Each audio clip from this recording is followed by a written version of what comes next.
Ayan, good morning mga idol, mga kanguso, at dahil Biyernes Santo ngayon, mahal na araw na sinisilibra ng ating mga kababayan, ng mga kaibigan nating Katoliko, at syempre katatapos lang ng Ramadan ng mga Muslim, no? So, ngayong Biyernes Santo na to mga idol, mga kanguso, nais lang po nating magbigay ng kunting payo doon sa mga mag-asawa, magpamilya, mag-girlfriend, mag-boyfriend, no?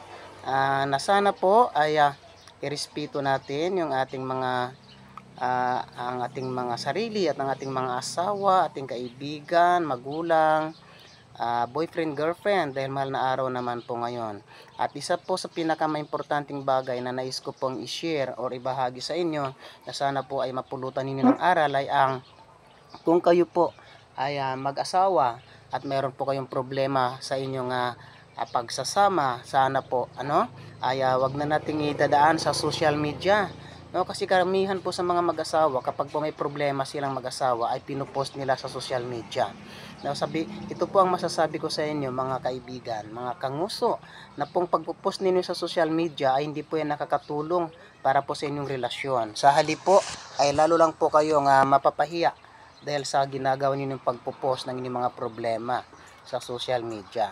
Ang problema ng mag-asawa, yan ay pinag-uusapan ng kayo lang dalawa, no, bago matulog sa gabi, katulad ng mga sinasabi ng mga nagpapakasal, ng pari, ng mga ninong at ninang kapag may kinakasal, kalimitan at pinapayo ay ganon. Kasi po naobserbahan lang po natin na kapag po lagi na marami tayong napapanood sa social media, lalo na sa Facebook, na kapag po nag-away ang mag-asawa ay pinupost agad ng babae sa social media o di kayong lalaki sa social media. Kaibigan, hindi po kayo matutulungan ng mga nanonood o nagbabasa ng inyong mga post sa social media. Sa halip, mababas lang po kayo at mapapahiya lang po ang inyong pagsasama. Diba? So, pag-usapan ang inyong problema, wag nang ipopost sa social media dahil sabi ko nga hindi po yan nakakatulong. Kayo lang pong dalawa ang maaaring makatulong sa inyong problema. Ganon din naman siyempre sa mag-boyfriend, mag-girlfriend. Kapag po nagsilo si babae sa lalaki or si lalaki nagsilo sa babae, post agad sa social media at tumihingi ng simpatiya ng mga mambabasa or kanilang mga followers. Which is hindi po yan maganda dahil ang kalalabasan po niyan lalo lang po kayong masisira sa inyong relasyon, no, dahil yung pala yung pinupost mo sa social media, and then yung mga basher mo nag-aabang lang masusulusulan yung partner mo ng ganito ganyan hanggang humantong kayo sa paghihiwalay. So dapat po ay pinag-uusapan ninyo at hindi niyo pinupost sa social media yung mga ganong bagay, no. Ganon din po sa mga magkakapatid, no. Malimit din po nating makita sa social media yung magkakapatid nagpo-post ng kung ano-ano sa social media. Kapag nag-away sila, may problema silang magkapatid, didiretso mo agad post sa social media, which is hindi po yan tama mga kamuso, mga kabisig, mga kaibigan. Ang problema, sabi ko nga po, ay pinag-uusapan yan behind the camera or walang camera or walang Facebook, walang social media dahil hindi po nakakatulong talaga yan. Lalo lang pong masisira ang samahan ninyong magkakapatid kapag ka po ganon. Diba? Hindi po magiging healthy ang inyong samahan bilang magkapatid kapag every time na may problema kayo sa magkakapatid ay popost agad sa social media. Kasi kalimitan po sa magkakapatid ang pinag-aawayan nila yung mana ng lupa, no, di ba? Kapag po wala na yung mga magulang nila at naiwan na sila, no, na wala na yung mga magulang, sila na lang magkakapatid yung naiwan, no, unang pinag-aawayan nila diyan ay ang lupa. Bakit mo kinuha yung party ko? Bakit mo ginamit yung party ko? Akin po yan kasi nung buhay pa yung tatay ko, akin yan. Bakit mo kinuha? Buhay pa yung nanay ko, binigyan yan sa akin. At bakit mo po kinuha at bakit mo po pinakialaman? So ito lang mapapayo ko sa inyo, wag niyo pong gagawin yung ganyan kasi po mababas ang pamilya ninyo. Kahihiyan din po ng inyong pamilya ang inyong ginagawa. So pwede niyo pong pag-usapan yan nang wala pong post sa Facebook, nang kayo-kayo lang po yung nag-uusap. At syempre, higit sa lahat, sa ating mga kapwa Pilipino o hindi ka man Pilipino, kung ang relihiyon mo ay Katoliko, Iglesia ni Cristo, born again Christian, Mormons, whatever, kung ano man ang religion mo, sana po ay magmahalan tayo at huwag tayong magsisiraan dahil iisa lamang po ang Diyos na ating sinasamba, si Jesus Christ, di ba po? Kasi malimit, naririnig natin sa mga simbahan, sinisiraan ng simbahan yung ganitong religion, sinisiraan yung ganitong religion, kasi nga, hindi sila nagkakasundo, o hindi natin alam kung ano bang problema ng mga yan, baka nag-iinggitan sila, kasi mas maraming members ang ganitong simbahan, kunti ang ganitong simbahan, kaya ginagawa ng malit na simbahan, sinisiraan yung malaking simbahan, pero hindi ko sinasabing, kung anong religion kayo Sa akin po ay sinasabi ko lang na sana po dahil mahal na araw ngayon sa mga Katoliko, sa mga Kristiyano na sana po huwag kayong magsisiraan inyong ating mga religion. Dahil sabi ko nga isa lang ang sinasamba natin. No, isa lang po ang sinasamba at hindi po tayo maililigtas ng ating mga religion. Kahit ano pa mang religion mo, hindi ka po may sasalban yan. Kundi ikaw mismo na nanonood nitong vlog na to, ikaw lang po sa sarili mo ang maaaring magligtas sa iyong sarili patungo sa kaharian ng Diyos. Di ba? Okay?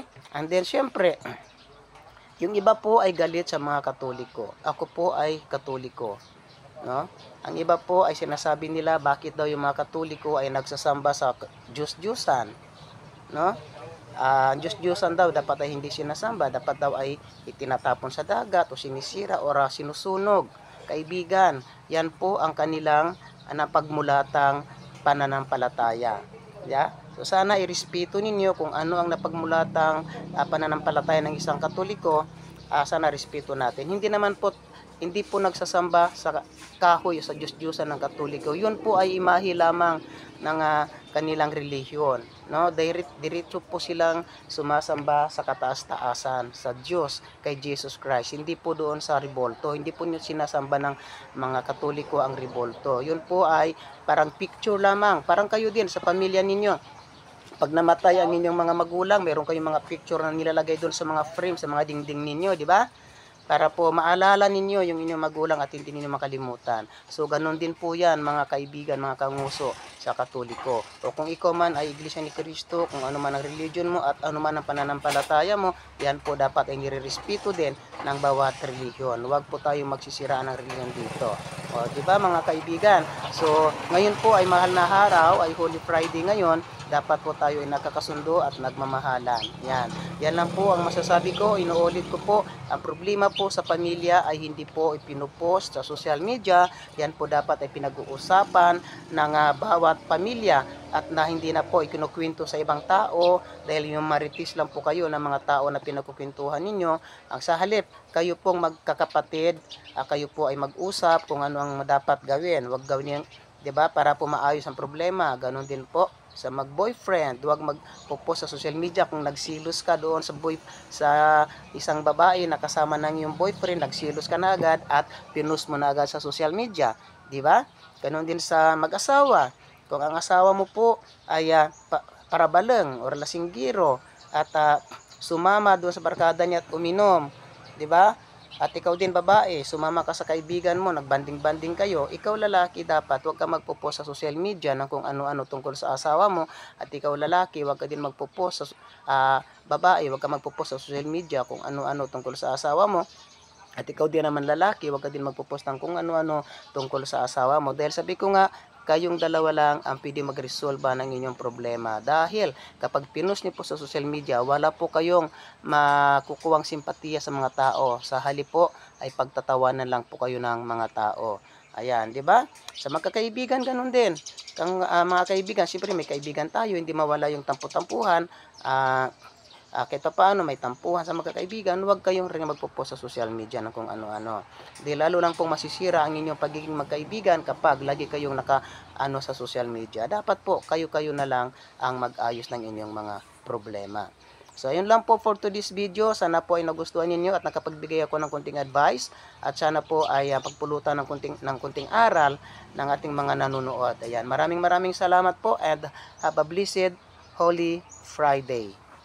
Maraming salamat at bye-bye.